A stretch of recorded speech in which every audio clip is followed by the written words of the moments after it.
I'm 29, my wife is 27, and we've been together for a decade, 8 of those years as husband and wife. We have 2 kids. Our eldest is 7, and the younger one is 5. Life has been steady, both of us working, making ends meet, and trying to build something for the future. We live in a 3-room apartment, but we're in the process of building our own house, a dream we've been working towards for a while. Our relationship, for as long as I can remember, has been good, stable. We don't fight much, at least not about the small things. Sure, there have been those occasional disagreements over trivial matters, whose turn it is to do the dishes, whether we should fix this or buy that. But nothing serious has ever come between us. We've always managed to find common ground, always chosen to live in harmony rather than let petty frustrations escalate. We've built our life on love and mutual understanding. It's not just about being married, it's about being a team, a partnership where we carry the weight together, especially when it comes to the kids. Raising them has only made our bond stronger. When you're responsible for 2 little lives, you quickly learn how important it is to support each other. And we do. But for the past month, it feels like she's become a completely different person. Out of nowhere, she starts snapping at me and the kids over the smallest things, only to apologize moments later, her eyes filled with tears. It's like a whirlwind of emotions. One minute, she's overwhelmed with frustration. The next, she's clinging to me with such tenderness, as if trying to make up for it all at once. She's been acting so unpredictably, veering from sudden outbursts to these intense moments of affection and passion. One night, I woke up and she wasn't beside me. At first, I thought she might be with the kids, but when I got up to check, I found her sitting alone in the bathroom, quietly crying. My heart sank. I knelt beside her and asked what was wrong, but all she could say was that she'd had a nightmare. She wouldn't go into detail. I wrapped my arms around her, kissing her forehead, trying to offer some comfort. We stayed like that for a while, just holding each other, before heading back to bed. Even after that, I could feel something weighing on her, something she wasn't saying. It's as if there's a storm brewing inside her, and no matter how much I try to reach out, I can't figure out what's truly going on. It's been like walking on eggshells, not knowing when the next breakdown will happen, or when she'll pull me close again, as if trying to hold on to something slipping away. I tried to talk to her, to understand what was really going on. Each time, she'd brush it off, telling me it was just stress at work, that there were problems she had to deal with there. But I wasn't convinced. I know exactly where she works, and I've met her boss several times, a sharp, no-nonsense woman who runs a tight ship but cares about her team. So, I decided to give her a call, hoping to get some clarity. The conversation started off light, polite even. But as soon as I mentioned my wife's recent behavior, her boss sounded genuinely surprised. She told me that, from their perspective, everything was fine at work. There were no major issues, no looming deadlines that could be putting her under pressure. In fact, she said my wife was one of the best employees they had. She's invaluable to us, her boss said. We all appreciate her so much. But, lately, she's been different, more on edge, a bit nervous. We've been worried too. Her voice softened as she asked, "Is everything okay at home?" I thought maybe something had happened, something that's affecting her. I could feel my throat tighten as I tried to find the right words. I wish I knew. I finally managed. I would give anything to understand what's going on with her right now. It became clear that she had been telling 2 different stories. At work, she'd been saying that things at home were tough, that the stress of family life was getting to her. Yet, to me, she kept insisting it was the job that was wearing her down. Neither explanation seemed to fully make sense anymore, and I was left standing in the middle, unable to grasp the real reason for her turmoil. Her boss, trying to be helpful, suggested that maybe it was something more personal, something deeper. It could be her health, she said quietly, and she just doesn't want to burden anyone with it. Maybe she's trying to protect you from worrying. The idea hit me like a wave, crashing into my thoughts with sudden clarity. Could it be that? Could she be keeping something so important from me because she didn't want to worry me, to add more weight to our already full lives? But then, why not just tell me? We've always been open, always faced things together. The thought that she might be struggling alone with something serious, tore at me. If she was hiding some illness or pain, trying to shield me, that hurt more than anything else. I decided to take matters into my own hands. My mind was restless, spinning with possibilities. So many unanswered questions, so many concerns that wouldn't let me sleep. I couldn't just sit back and wait for her to open up. Something was wrong, and if she wasn't going to tell me, I had to find out on my own. So, one afternoon, I made my way to the clinic, hoping to get some answers, no matter what it took. I spoke with the head doctor, trying to be as discreet as possible. I didn't want to cause any drama, but I needed to know if she had been seeking help. Maybe she had some medical condition she hadn't shared with me. I had to grease a few palms here and there, pay for a little more attention, but even after all that, I hit another dead end.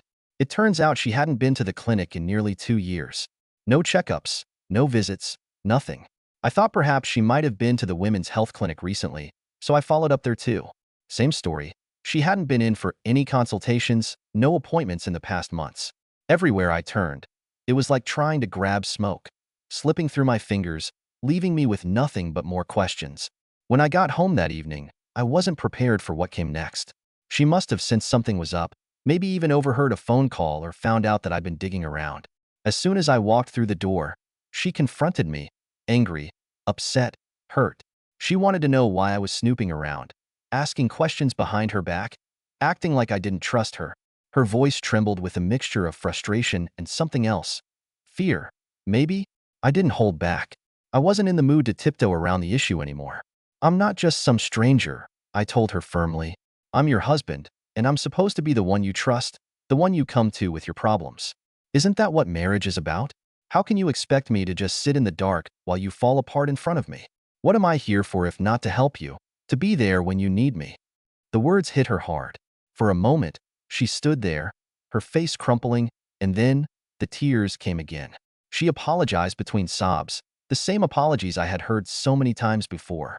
She told me she loved me, that no matter what, I needed to know that. But the thing is, I didn't need her apologies.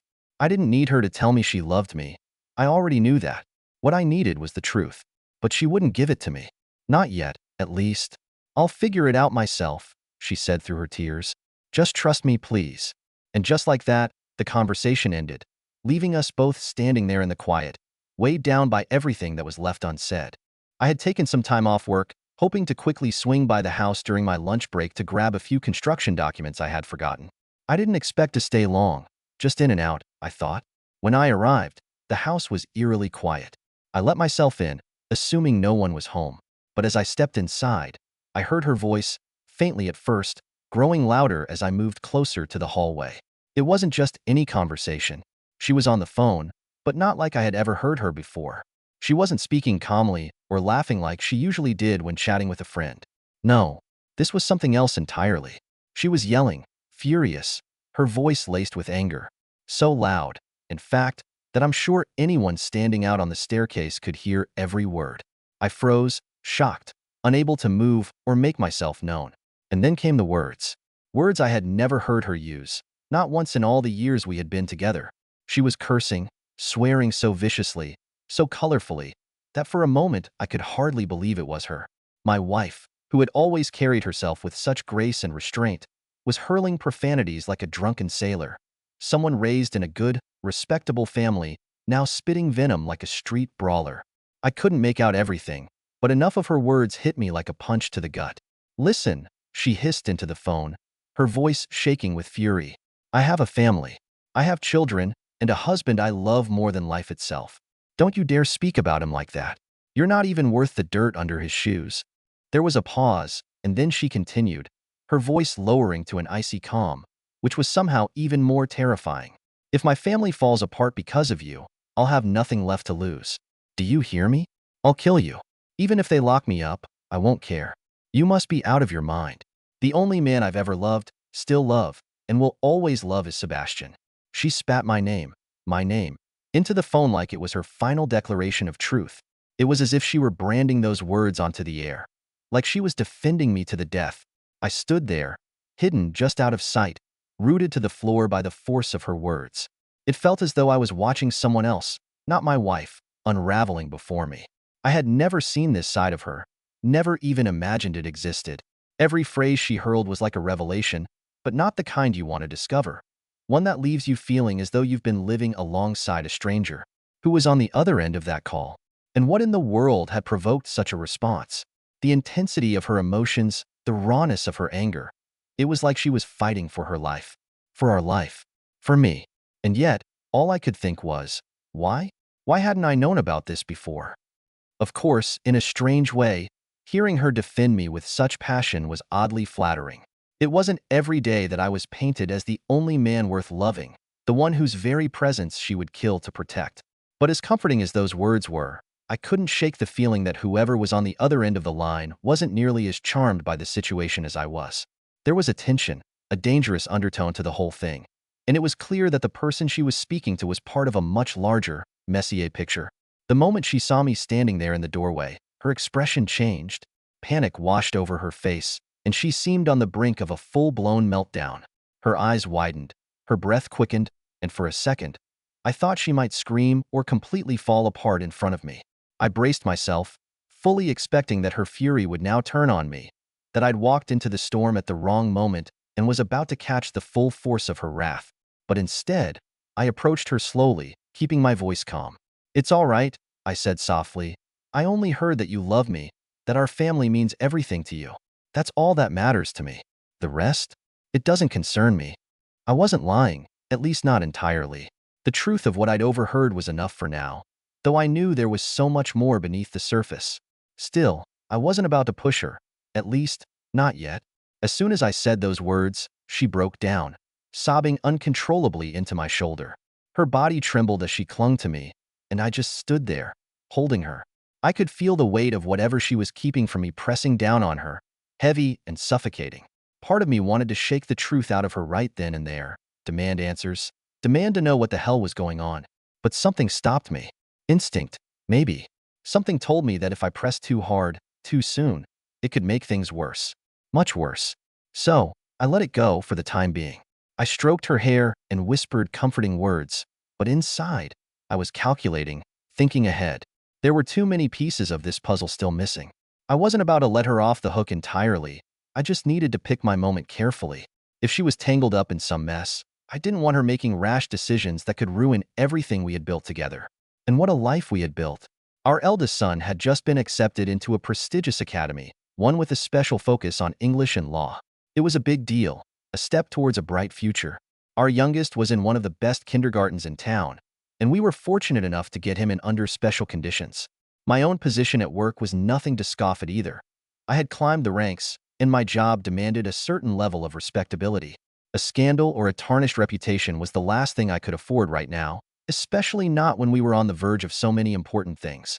I told her that when she was ready to talk, I was ready to listen. "Whenever you're ready," I said, "I'll be here. But tell that guy, whoever he is, that I know everything I need to know. And he can take a hike." I suggested that maybe she should talk to someone, a professional. Whether it was a priest or a psychologist, I didn't care. I just wanted her to find some peace before things spiraled further out of control. And now, 3 days have passed. 3 long, tense days where I've been on edge, waiting, watching. She's calmed down a bit, at least on the surface. She's been more affectionate, clinging to me like a cat, always by my side, day and night. I can see the relief in her eyes when I don't push her for answers, but I know it's only temporary. The truth will come out eventually. I'm just not rushing it. For now, I'm giving her space, but I'm still waiting for the moment when everything will finally come to light. It's difficult, no, almost unbearable, to let my mind wander to the possibility that she might have been unfaithful. I try to push the thought away, but it lingers, like a dark cloud that won't dissipate. Divorce? It's not even an option right now. Not with everything we've got lined up. We're in the middle of building our dream house. The finish line is so close, with only the interior work left. I promised the kids we'd be at the beach this summer, all together as a family, and they know when I promise something, I deliver. They've never known their father to break his word, and I don't intend to start now. Besides, I've already set my sights on getting our youngest into the same elite academy his brother just entered. Those spots don't wait, and if I don't secure it now, the chance might slip away. But despite all these plans, all the reasons I have to keep everything intact, her silence is killing me. The longer it stretches on, the more it gnaws at me. There's something about not knowing, about living in this twilight of uncertainty, that's worse than any truth she could tell me. It feels like I'm adrift, like I'm standing in a fog so thick I can barely see my own hands in front of me. She says nothing, and in that nothingness, my imagination fills the gaps, weaving 1,000 worst-case scenarios, none of them good. It's maddening. Every day that passes without a word from her chips away at my resolve. I don't know what to think, what to feel, or what to believe anymore. The love, the loyalty I heard in her voice during that phone call, it felt real, undeniably real. But the secrets she's keeping, whatever they are, make me question everything. I'm stuck in this limbo, caught between wanting to trust her and fearing the betrayal that might be lurking just beneath the surface. This silence, it's like a weight pressing down on me, growing heavier with each passing hour. I'm living in the unknown, and it's suffocating. I'd almost rather face the worst, just to be done with it. But for now, all I can do is wait, suspended in this agonizing state of not knowing, hoping that when the truth finally comes, it won't destroy everything we've built.